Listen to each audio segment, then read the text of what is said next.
So we came to a conclusion for season 6.5, as well as ending a career of 3 years. My name's Brett Keaton, former driver, now commentator of the Change Nation eSports, and welcome to season 6.5 review for Back on Track. I'll be joined later on by Joe Roberts. It's an earlier segment and it's a day late than usual because, of course, yesterday for Americans and for the Europe and UK it was Christmas Day.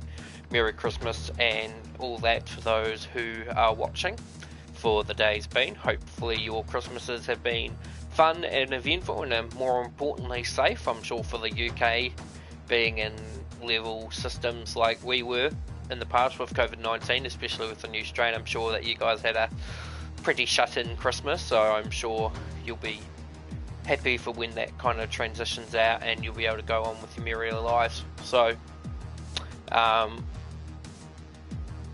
this episode is early because, of course, in 2 hours time is Change Nation eSports' greatest event, the Sprint Mode Championship. 3 laps, simulation damage, no rules, anything goes across all 24 tracks, including the short versions, which we reserve for the F2 and the classic cars.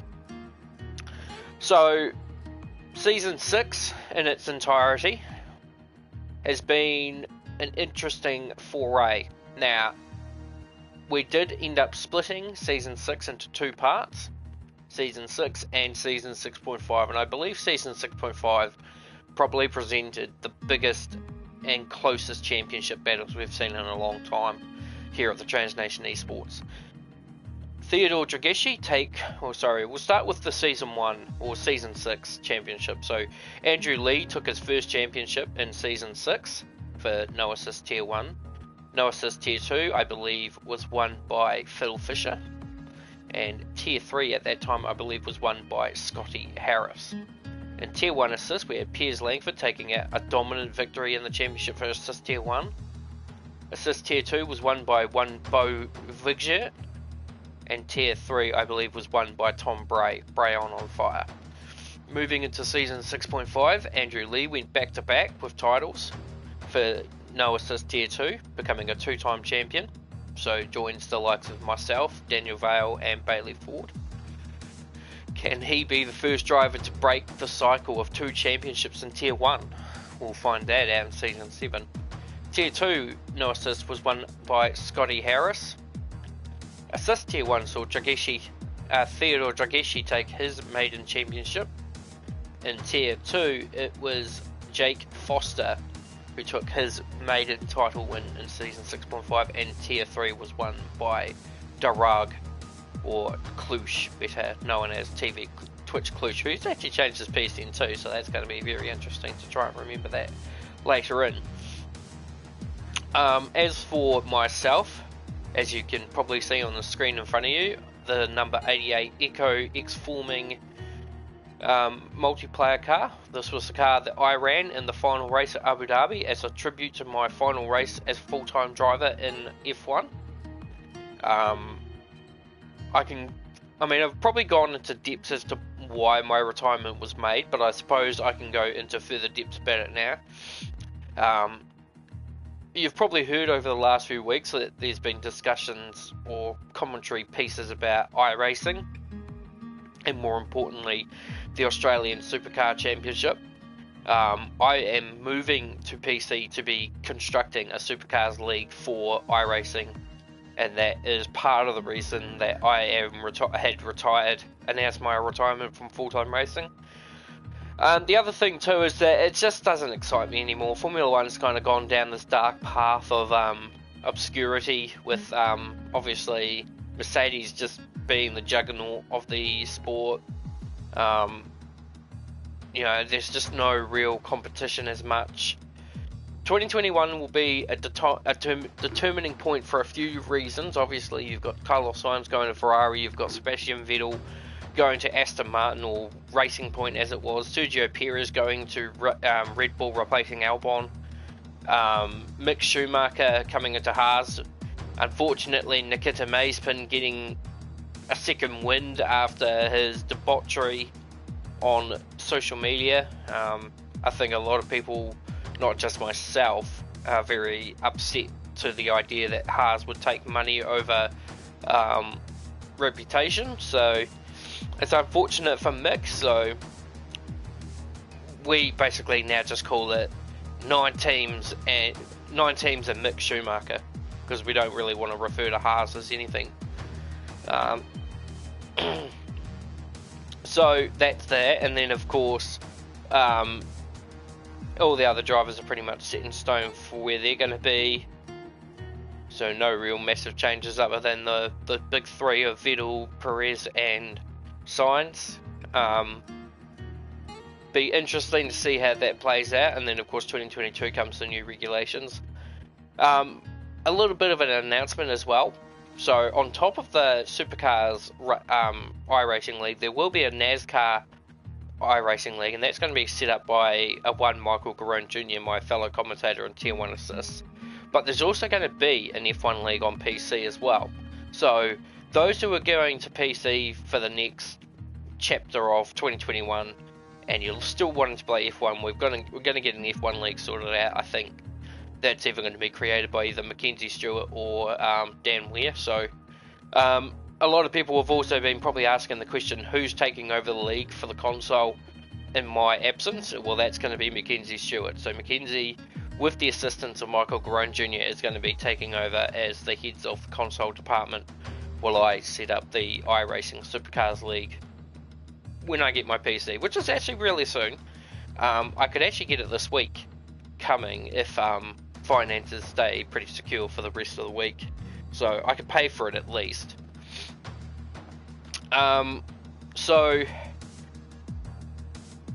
having a look back on it, because I'm waiting for Joe to come in so he can have his piece, but looking back on my career as a full-time driver, it's been a long road. It's definitely been a long road. It hasn't been a massive story of success. Obviously, winning the beta season and season 1 in Tier 1 was always going to be the highlights. But obviously, the first win at Bahrain in season 1, having not won a race at all in season 0, a handful of podiums, a couple of poles, but couldn't really translate them. But yeah, Bahrain was such a dominant race for me. Once I cleared Guy Tasker around the outside of turn 1 Bahrain, it was just pretty much go from there, and we just continued and held a strong commanding lead until the end of the race. And then to follow that one up in Japan a good chunk later, after bagging a handful of podiums. By that point then too, we'd also transitioned to no assist, so our main championship combatants left the league, kind of gifting me the championship in that regard. But you know, from there it was pretty rough. Getting a podium at Monaco F2 is still kind of rings strange in my head a little bit, especially given it was a wet condition race, and probably a race I could have won too if it wasn't for the fact that I had engaged neutral in the hairpin and clattered the wall and took wing damage. But you know, it was a pretty shocking year, or pretty shocking season after that, with a handful of pit lane glitches that stopped me from being able to continue the race and all that kind of stuff. And I think I finished 11th in that championship. And then went to Tier 3 for Season 3 and kind of bounced back. Handful of podiums, one pole position, I think, because I got snagged so many times by Fabio Lafarciol. And then, of course, getting my first win again at Austria on a very trying week. Well, pretty trying period at that time, because, of course, our beautiful mascot, the Snow, was presumed missing. Missing, presumed dead. And just to give you a bit of a recap on that too, there's still no trace of her, so very sad times for me personally. But you know, I've got Sora now, my second mascot, and she's absolutely wonderful. In fact, she's just here with me, like the Snow was every time. So the thoughts are always with the Snow, and that win at Austria was always dedicated to her. Season 4 made the transition back to no assist. Well, went back to went to no assist again because I had turned traction control back on for season 3, and then went to tier 1 no racing line, no assist, because at the time there were so many people, because season 4 was our maiden year of turning racing line off for no assist divisions, which was only tier 1, and I kind of more so did it because I was, well, I mean, before, like, originally when 2019 first came out, I was actually pretty decent with no racing line, and the pace was kind of there, but obviously the patch came out which kind of made the cars faster, and I just couldn't adapt to it. So I went there and did about 11 races before moving back to tier 3, and didn't really take much out of that apart from a pole position at Hungary, which translated to a DNF a couple of laps later. And then season 5, probably my worst year. Started off so strong with a pole position at Australia, and then a 4th place finish after getting wing damage from a lap car, running 2nd at the time, which would have been my first 2nd place in the league. I've never finished 2nd place. I've always finished 3rd or 1st, never been in between. And then, yeah, things kind of never really went any better for me there, so I think I ended up 15th in the championship, which was my worst finish. And then season 6, I decided that it would be my last year, kind of take a focus on things. Of course, the Supercar E Series had also taken its sort of centerfold in the fray, and that kind of jived my idea of making a Supercars league on PC. So the decision to buy a PC came probably a little bit later than I anticipated, which meant that coming into Christmas I was still saving up for it, which was a bit of a pain in the ass. But so in season 6 I started in tier 2 for Ferrari. Didn't do too badly in some races. I think my best finish there was a 5th at Australia, and then after China, I elected, because obviously tier 1 was dwindling a little bit with like the likes of Bailey, Ford, Sebastian Spicer, Aaron Leferick and all that disappearing from the league midway, well, at that point. So there was a sort of a census as to any driver from tier 2 wanting to move up to tier 1, give it a go, and I thought, I'll do it. So I went back to tier 1, turned racing line off actually, evidently, and my first race was Monaco of all places. So it was, Monaco was the first race that I turned racing line off. But Zandvoort was my first race, and I finished in the points, so I was quite happy about that. And then was a bit unlucky in Spain to be fighting with another driver for last place, which was 14th, I think, and then went to Monaco and scored points at Monaco again. So something about me in Monaco, I don't like the track. I really don't. It's my least favourite track, and some reason it nets some of my better results. And then of course come Canada, that was the final race for season.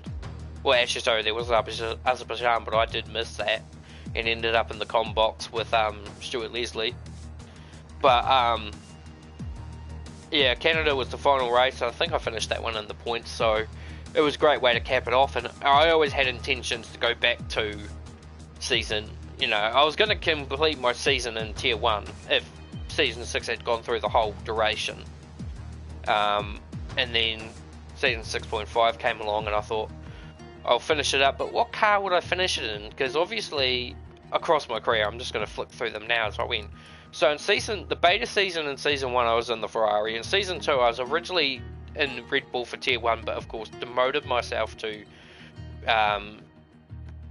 Toro Rosso at the time, and finished the season there in tier 2. Did move back to Ferrari after because I always found that it was my teammate at the time, Jordan, I was always getting caught in the pit lane glitch with him, so I thought if I get myself out of him, it wouldn't be a problem. So I went back to Ferrari for the last 5 races, and then season 3 went to McLaren, and I actually kind of enjoyed that season. Like, it was just so competitive, so action packed, and went through all that.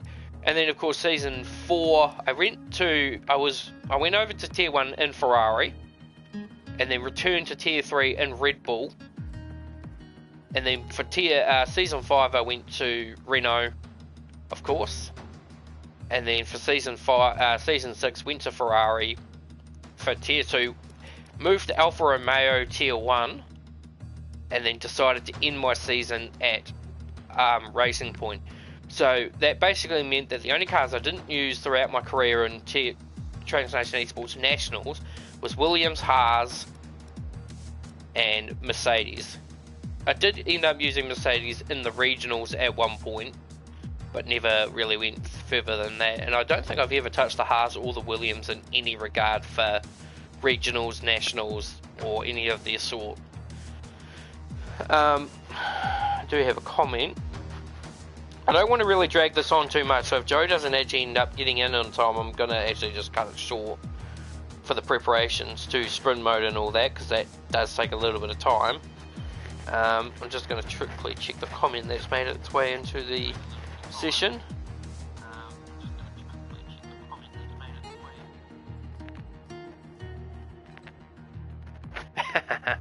Yeah, so the end of the season's coming across for a lot of people, so it's been an interesting ride for a lot of people. Obviously, the assist tier for me with the commentary, looking back on it, it's been a real interesting show. Originally in Season 6 with Piers Langford, Theodore Dragishi, and Amar Singh.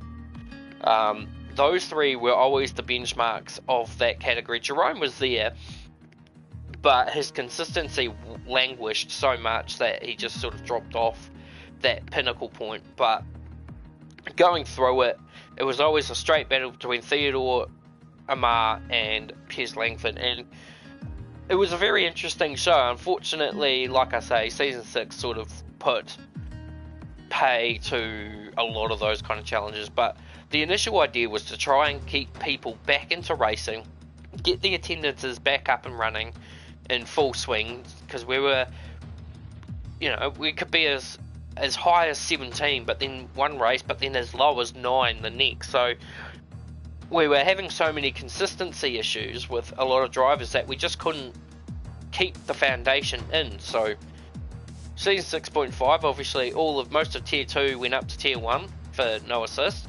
Tier 3, no assist disappeared. And a lot of those drivers that were in Tier 3 elected to turn into reserves. We saw, obviously, a few change arounds throughout Season 6.5. So, in retrospect, Dan Ware and Alex Boniface, who were the commentators for No Assist Tier 2, evidently joined No Assist Tier 2 for the last couple of races. Alex actually evidently went back to assists. Well, plans to go back to assist for next season while he gets used to his wheel, and Dan's going to stick it out for another full season in no assist, I'd imagine. But they are commentating now in the assist tier 2, so it shut the door on one side of it but opened the door for another, so we kind of appreciate that in that term. Obviously I don't see much of tier 2 assist or tier 3 assist because of my commentating duties through tier 1, but tier 3 was definitely, I think, this season's most, well, season 6.5 at least, most toxic environment. No disrespect in saying that, it's just, when I talk about toxic, I talk about, like, you don't really ever see too much positivity at the end of the race. There's always someone sort of going off at someone about something. And tier 1 no assist is no different. It's probably a lot tamer than it used to be in terms of things. We've had a few little committee interventions here and there, but and all that. Tier 2 no assist was always quite a good spectacle. There was a few little higgles and biggles there, but nothing ever that sort of said, oh look, you need to sort your shit out, or you're going to face sanction. Tier 2 assist, I think it's been kind of a little bit the same as tier 3, not as bad. And then no assist tier 1 was probably the most calmest, I actually think. Maybe one or two little hairy moments. Well, maybe the last race was probably the hairiest it's ever been in tier 1. for assist. So that's something. There was a pretty bad. I mean, it was a pretty bad crash for the situation to kind of unfold, which was the Sarikia Jerome Nicholas incident that saw the end of things. So actually, on top of that, what I can do is run through the information given to the stewards reports that were made as of this week. So of course I did put them out because our head steward is still currently unwell. Hopefully it's not COVID, mate, so if you don't. So the first incident that was lodged was against Robin Kreff from Eduardo No Assist Tier 1. That was a racing incident. And Tier 2, and then we moved straight to the assist tier, so hang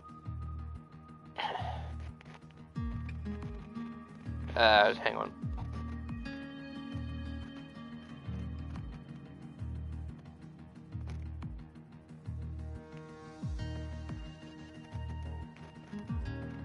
So, it's kind of one of those ones, you know, the incident between CeeLo and Jerome, which was somewhat caught on stream, more so shown in the steward's inquiry. It was a very dangerous accident. You know, CeeLo went off the track and then just elected to sort of just drive straight back onto the circuit, right into the path of Jerome, who was effectively fighting for the race lead. In that sort of environment, so it took him out of a chance to win the race. Bo was looking strong to get his first win, but unfortunately, I'm just trying to think who actually did end up winning that race.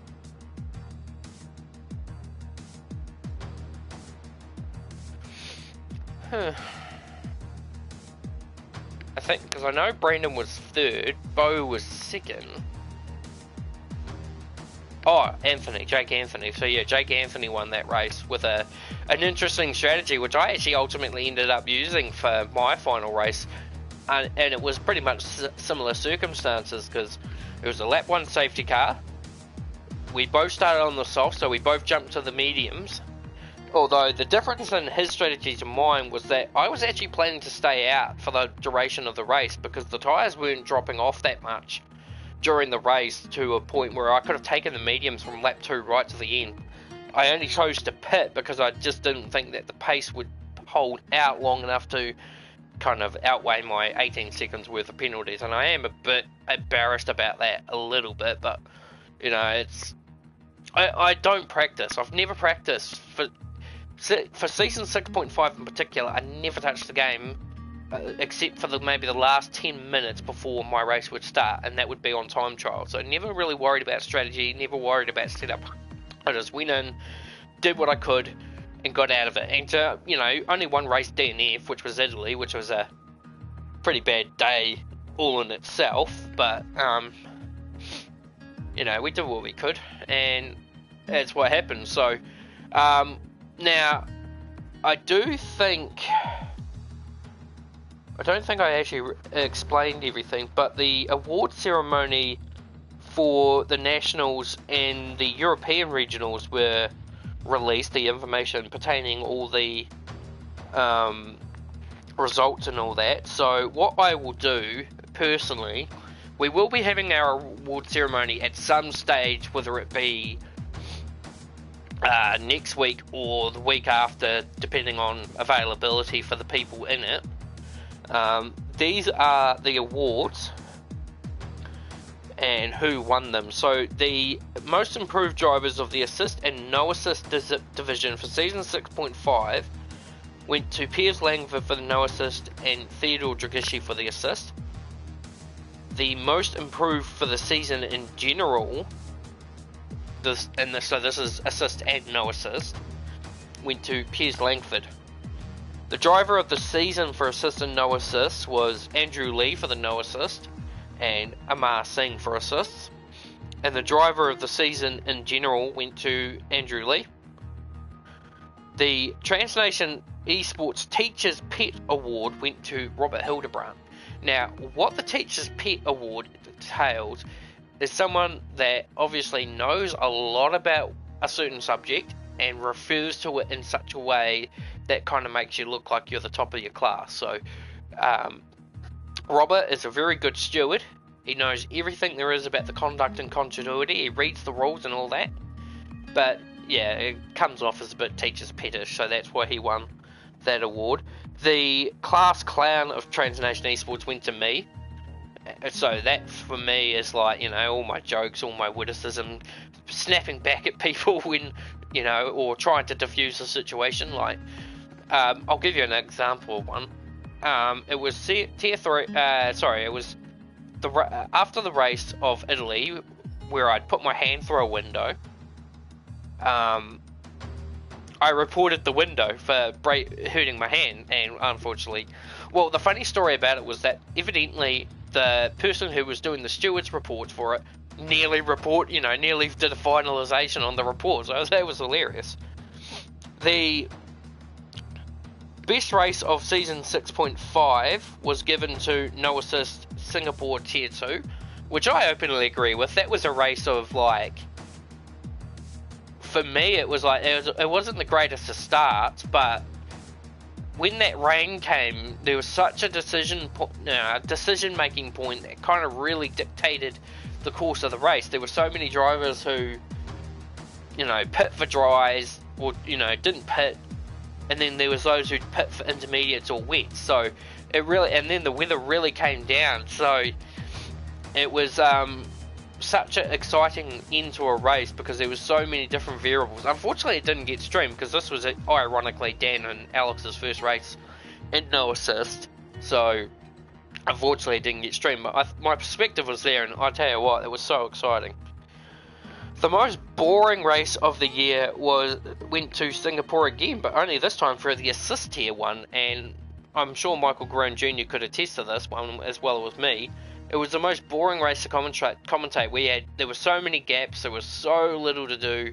We just ended up like trying to find something to talk about because there was nothing to talk about in the race. The gaps were just so strenuous, which led us to be quite surprised about the conclusion of Abu Dhabi, because usually Lane Everingham, or the Smeg as we know him, has two kind of outlooks as to Abu Dhabi. It can be either really exciting or really boring, and there's no in between.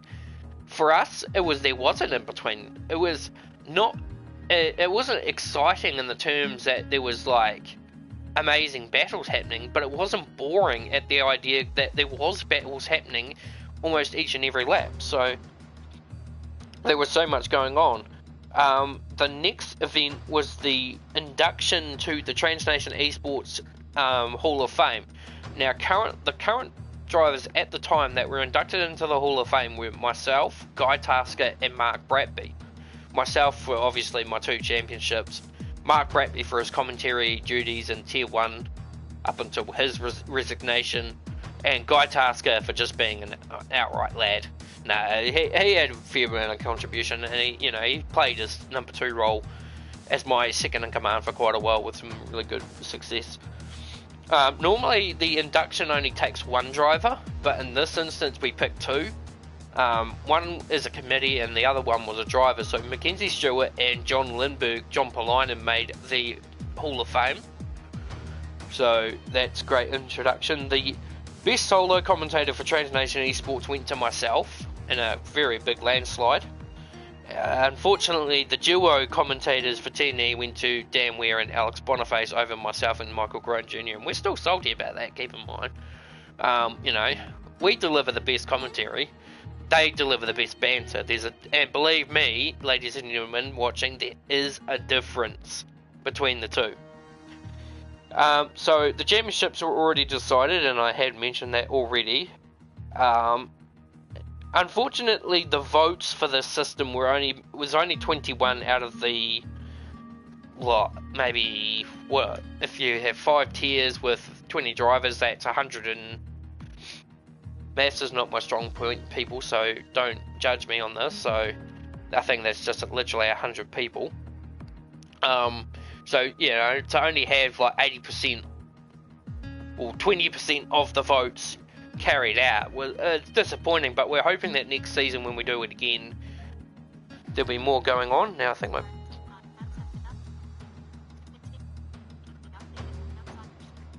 thanks. Anyway, sorry, Bixby decided to play up.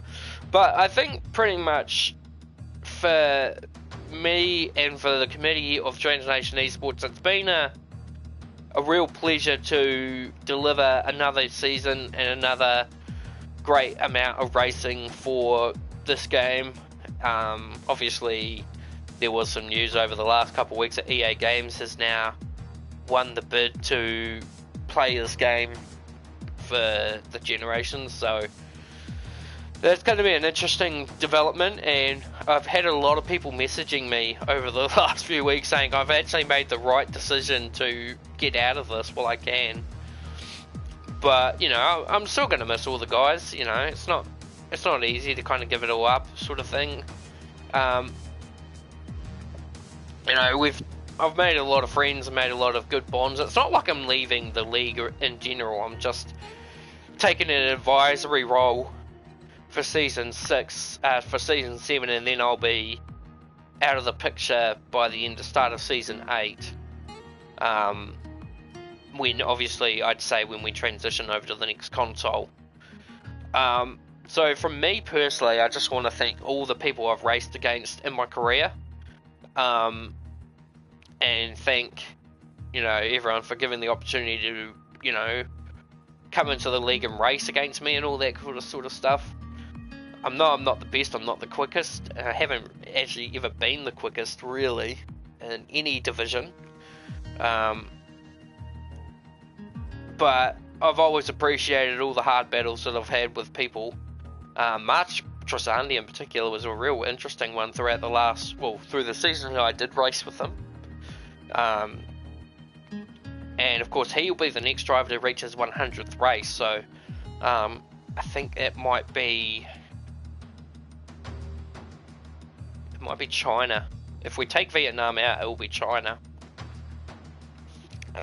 based on that. So I'm not going to waste too much time on this now. I'm going to actually draw this to a close, because obviously we've got an hour and a half left now to our infamous Sprint Mode Championship, and I'm sure everyone's eager for that. I know I am personally. It's the greatest race of all time for the Transnation Esports.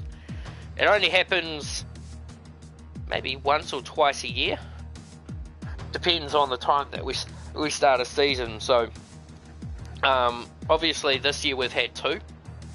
The end of season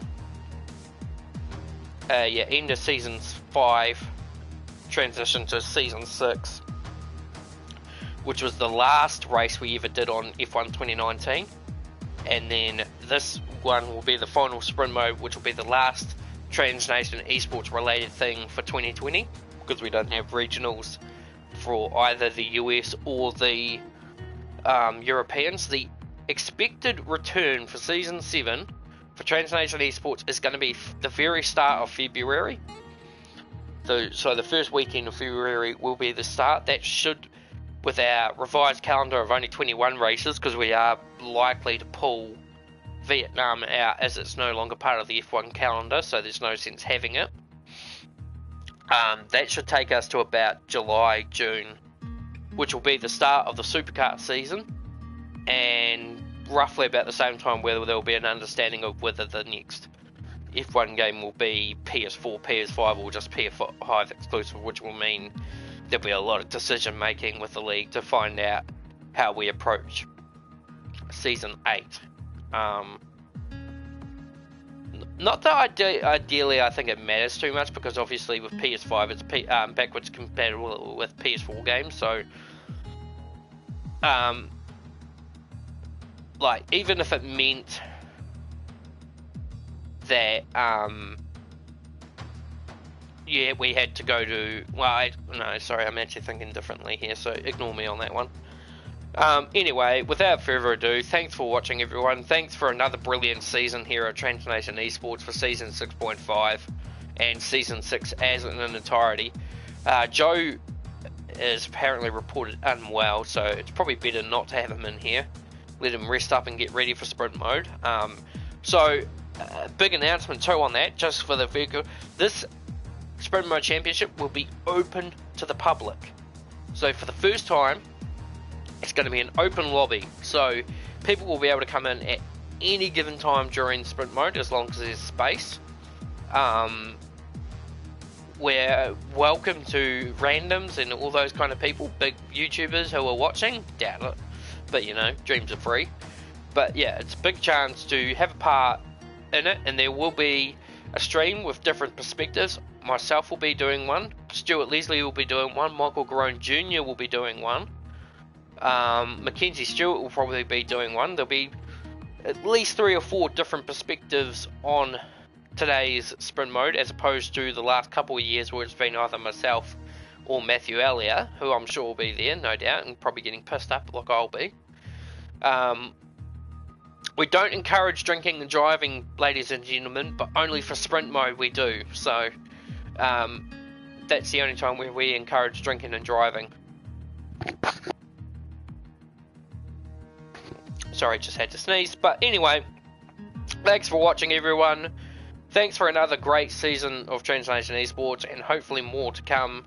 This is Brett Keenan signing out from from my very own home, actually, now that the season's over. We will see you next season at the Australian Grand Prix, fresh and ready for Season 7 in February. So thanks for watching, and stay tuned.